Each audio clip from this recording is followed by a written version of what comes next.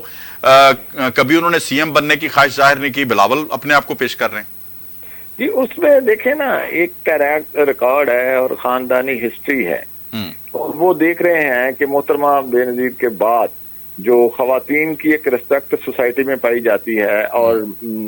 ادھر مسلم لیگ نون کے اندر بھی محترمہ مریم نواز شریف صاحبہ نے بہت بہتر نمائندگی کی ہے اور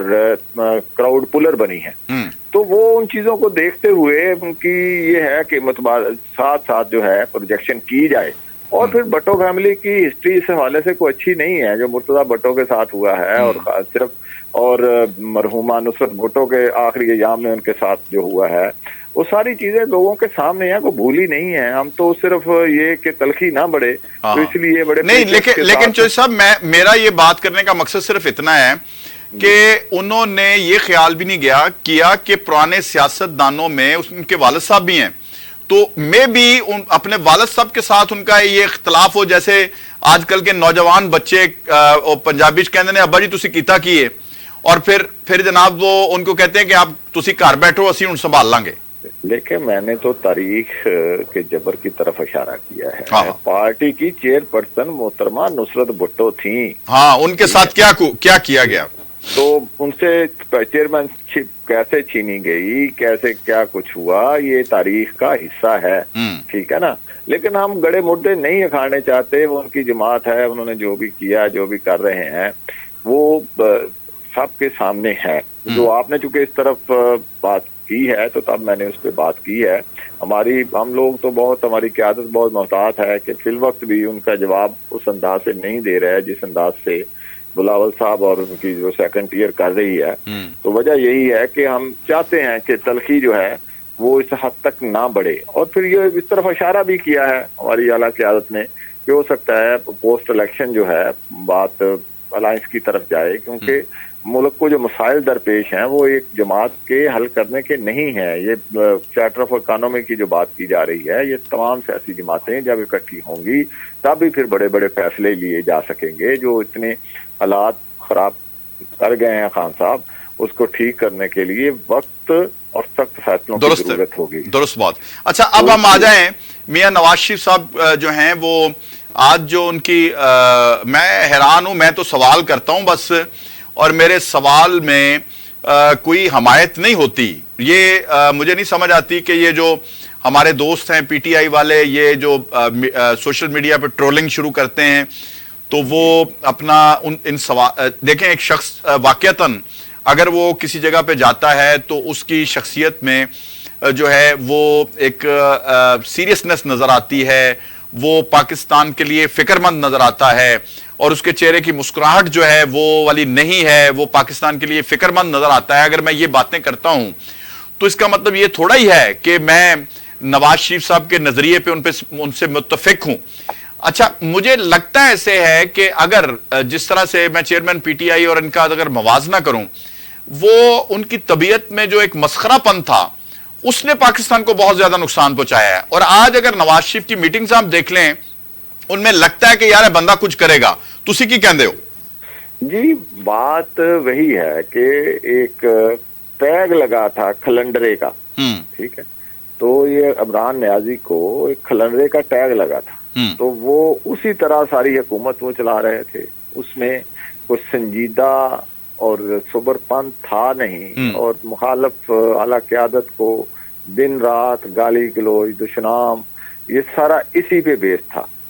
تو میاں محمد نواز شریف کے متعلق آپ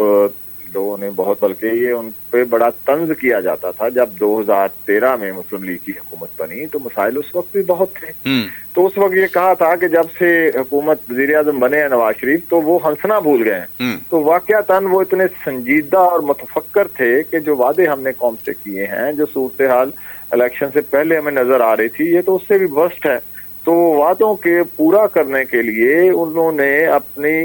جو ہنسنا، تو ہر وقت ایک سنجیدگی اور تفکر پایا جاتا تھا، اور ان کی میٹنگوں میں اجلاسوں میں، اور اسی کا نتیجہ تھا کہ وہ دن رات جو محنت کی گئی تب جا کے یہ 18-18 گھنٹے کی لوڈ شیڈ ختم کرنے کی طرف ہم جا سکے اور جو 6% تک ہم اپنا انٹرسٹ ریٹ لے آئے، مہنگائی کی شرح کہاں نیچے آ گئی، اس پاکستان کی تاریخ میں کم ترین مہنگائی اس وقت ممکن ہو سکی، افراط زر بہت نیچے آیا، وہ ساری باوجود اس کے کہ صرف 1 سال بعد ہی ہماری حکومت کے خلاف سازشیں شروع ہو چکی تھیں، پروجیکٹ عمران خان لانچ ہو چکا تھا، اس تمام تر سازشوں کے باوجود بھی لگن اور عزم صمیم جو تھا اس نے یہ ممکن بنایا شب و روز کی محنت کے ساتھ کہ ہم کیے گئے وعدوں اور دعووں کے مطابق اپنی قوم کو اس کے مطابق ملک کو لے کے جا سکیں۔ ٹھیک ہے، اچھا اب ہم یہ بھی دیکھ لیں کہ جو 16 ماہ کی گورنمنٹ تھی یہ کہتے تھے کہ شاید مسلم لیگ نواز کے پاس کوئی ایجنڈا نہیں ہوگا لوگوں کو بتانے کے لیے، ایک جو معاہدہ میچور ہو رہا ہے آئی ایم ایف کے ساتھ، اس کو آپ کس طرح سے لے رہے ہیں؟ کیا اپنی 16 ماہ کی گورنمنٹ کی کامیابی سمجھتے ہیں کہ آج کم از کم اب بات یہ نہیں ہو رہی کہ پاکستان ڈیفالٹ کر رہا ہے؟ دیکھیں، میں نے غالباً آپ کے پچھلے کسی پروگرام میں یہ بات کی تھی کہ اس وقت جو سفر تھا نا وہ گہرائی کی طرف لڑک رہی تھی ہماری معیشت۔ 16 ماہ میں ہم نے اس لڑکنے والے پتھر کے آگے روکیں لگا کے اپنا جسم چھلنی کیا ہے، اپنی ساری جو ہماری سیاسی جو ہمارا اثاثہ تھا وہ اس کو روکنے میں ہم نے لگایا۔ 16 ماہ میں ہم اس کو روکنے میں کامیاب ہوئے، اور آج یہ جو ہوا ہے ہمارے اسی قربانیوں کا ثمر ہے کہ جو سخت فیصلے ہم نے کیے، اپنی سیاست ہم نے قربان کی، تو اس کی بدولت ہی جو ہے آج یہ ممکن ہوا کہ وہ جو سوا سال ہماری ناک رگڑوائی تھی آئی ایم ایف نے، تو آج وہ ہم نے سخت فیصلے کر کے ان کی تمام شرائط کر کے ایک گراؤنڈ فیلڈ بنا کے دوبارہ سے چڑھائی کا سفر شروع کر کے انٹرم گورنمنٹ کو ہم دے کے گئے تھے۔ تو اب اسی وجہ سے یہ ممکن ہوا کہ آئی ایم ایف نے بڑی آسانی کے ساتھ جو ہے وہ جائزہ مکمل کیا اور ایگریمنٹ مکمل ہوا، اور انشاءاللہ آنے والے دنوں میں جس طرح میاں صاحب آ گئے ہیں، کل بھی وہ چیمبر آج گئے ہیں، تو کاروباری طبقہ اب دیکھیں نا ریکارڈ 57,000 کو آپ کی مارکیٹ جو ہے چھو گئی ہے، اور سٹاک ایکسچینج جو ہے وہ کافی اوپر جا رہی ہے۔ اب یہ ایگریمنٹ ہو جائے گا تو اس کے ساتھ ساتھ جب ہمارا انٹرسٹ ریٹ نیچے آئے گا تو اس سے ہمارے جو قرضوں کا بوجھ ہے وہ بہت نیچے آ جائے گا۔ بالکل ایسا ہی ہے۔ تو اس طریقے سے یہ ساری وہ چیزیں ٹرکل ڈاؤن افیکٹ ہے جو ہماری اکانومی میں آئے گا۔ رات تھوڑا سا ڈیزل پیٹرول بھی سستا ہوا ہے، لیکن جیسے جیسے یہ اب 10 روپے ڈالر پھر دوبارہ اوپر چلا گیا تھا، اب یہ قسط آئے گی، ڈالر پھر بیک آئے گا، اور یہ پھر اس کا اگلی جو 15 روزہ ہے اس میں امید کی جا سکتی ہے کہ مزید پیٹرول اور ڈیزل سستا ہوگا۔ ٹھیک ہے، تو اس سے ساری چیزیں جو ہیں وہ مہنگائی کا جو فریت تھا وہ آہستہ آہستہ۔ اچھا، یہ آئی ایم ایف کی جو سربراہ ہیں انہوں نے بھی 2-3 دن پہلے یہ بات کی ہے کہ پاکستان میں مہنگائی میں کمی آئے گی اگلے ماہ میں، تو آپ کیا توقعات رکھتے ہیں کہ عوام کو بتانے کے لیے جب یہ انتخابی جلسوں سے خطاب نواز شریف صاحب کریں گے تو ان کے پاس کیا ہوگا جو بتائیں گے؟ وہ دیکھیں، یہی تو ہے کہ نواز شریف اس وقت بتائیں گے کہ اب دیکھیں جہاں ہم نے لیا تھا یہ سفر اور کہاں تک ہم گئے تھے، اب واپسی کا سفر ہم نے شروع کر دیا ہے، اور مہنگائی کا جو آہستہ آہستہ اشاریے نیچے آنے شروع ہوں گے، پبلک اس کے اثرات جو فیل کرے گی، تو اس لامحالہ ہمارے پاس یہ ہوگا لوگوں کو بتانے کے لیے کہ یہ ابھی آغاز ہے۔ جو ہی ہمارے پاس حکومت ہماری مکمل ہوگی، جیسا کہ شہباز شریف صاحب نے پرسوں کوٹا میں بھی کہا کہ مشاورت سے فیصلے ہوتے تھے لیکن اس کا ایک منفی پہلو جو تھا کہ وہ ڈیلے ہوتی تھی، اور اس ڈیلے کا ایک نقصان ہوتا تھا۔ جب فیصلے ہماری اپنی حکومت ہوگی، ہمارے پاس اتنی اکثریت ہوگی کہ ہم فیصلے فوری وقت کی ضرورت کے مطابق کر سکیں گے، تو ان کے اثرات بھی اتنی جلدی سے آئیں گے۔ تو یہ انشاءاللہ یہی بیانیاں لے کے لوگوں کو اس پہ اعتماد ہے، پاکستانی قوم کو میاں محمد نواز شریف پر اور مسلم لیگ نون کے ٹریک ریکارڈ پر،